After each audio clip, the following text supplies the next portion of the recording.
At present situation হয়তো কিছুই হবে না, তবুও আমাদের সাউথে যেহেতু একটা 24/7 সারা পশ্চিমবাংলায় আমাদের একটা ডিজাস্টার ম্যানেজমেন্ট সিস্টেম আছে। আমি উত্তর কন্যাতেও একটা করতে বলবো, দুষ্যন্ত আগরওয়াল এটা দেখে নেবে এবং দুষ্যন্ত নারিয়াল, এবং জেলায় জেলায় যাতে এটা থাকে সেটা দেখে নিতে হবে, কানেকশন থাকবে।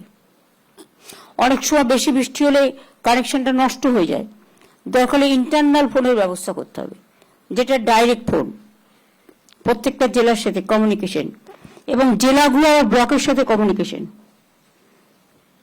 বর্ষা ইতিমধ্যেই শুরু হয়ে গেছে। গত কয়েক বছরে আপনারা আমফান থেকে শুরু করে নানা রকম সাইক্লোন আপনারা দেখেছেন। আপনারা গত বছরে দেখেছেন ময়নাগুড়ি, জলপাইগুড়ি কিভাবে টর্নেডোর মধ্যে দিয়ে হঠাৎ করে হয়ে গেল, বা হঠাৎ করে হরকা বানের জল ছেড়ে দিল ভুটান থেকে, মালে কতজন ডুবে মারা গেল। তো এগুলো আপনাদের অভিজ্ঞতা আছে, অভিজ্ঞতা থেকে শিক্ষা নিতে হয়। রাজ্য, জেলা, ব্লক স্তরে কন্ট্রোল রুম চালু করতে হবে এখন থেকে। ব্লকগুলো খুব ইম্পর্টেন্ট। জেলা ম্যাজিস্ট্রেট কখন কি বললো তারপর আমি করব তা নয়, ডিএমরা তো নির্দেশ দেবেনি, কিন্তু নিজেদেরও পালন করার দায়িত্ব অনেক প্রয়োজন আছে। সমস্ত অফিসার স্টাফদের সর্বোচ্চ সতর্কতার পর্যায়ে থাকতে হবে। এনডিআরএফ, এসডিআরএফ, ডিএমজি, সিভিল টিমগুলোকে সক্রিয় রাখতে হবে। উত্তরবঙ্গে বন্যা হয় মূলত আপনারা জানেন তিস্তা নদী, তোর্ষা নদী, রায়ডাক নদী, সংকোষ নদী, ডিমা, কালচিনি, বিভিন্ন নদীগুলোর যে উৎপত্তি স্থল, যে ক্যাচমেন্ট এরিয়া, অর্থাৎ সিকিমে বর্ষা হলে আমরা ডুববো। বেঙ্গলটা হচ্ছে জাস্ট একটা নৌকার মতো। ঝাড়খণ্ডে বর্ষা হলে ডুবে যাবে দক্ষিণবঙ্গ, ভুটানে বর্ষা হলে ডুবে যাবে উত্তরবঙ্গ, নেপালে বর্ষা হলে ডুবে যাবে উত্তরবঙ্গ। এটা আমরা সেন্ট্রাল গভর্নমেন্টকে ইতিমধ্যেই জানিয়েছি যে ইন্দো ভুটান একটা চুক্তি করে যে রিভার কমিশন আছে সেখানে আমাদের রিপ্রেজেন্টেটিভ থাকার দরকার আছে।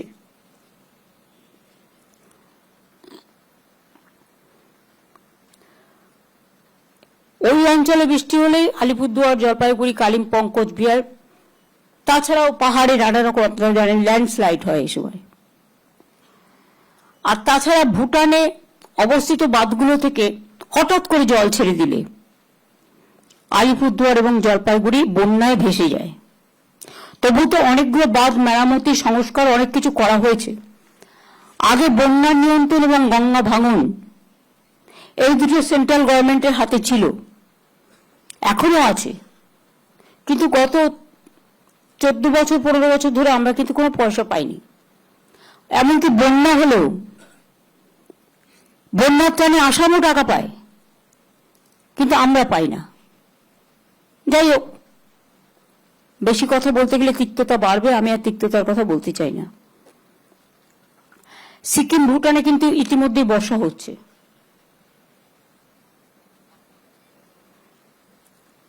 ফলে আপনাদের একটু সতর্ক থাকতে হবে, বন্যার সময় মানুষের পাশে দাঁড়াতে হবে।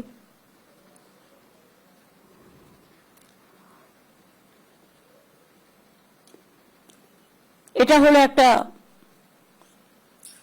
বর্ষাকালীন কাজের প্রস্তুতি।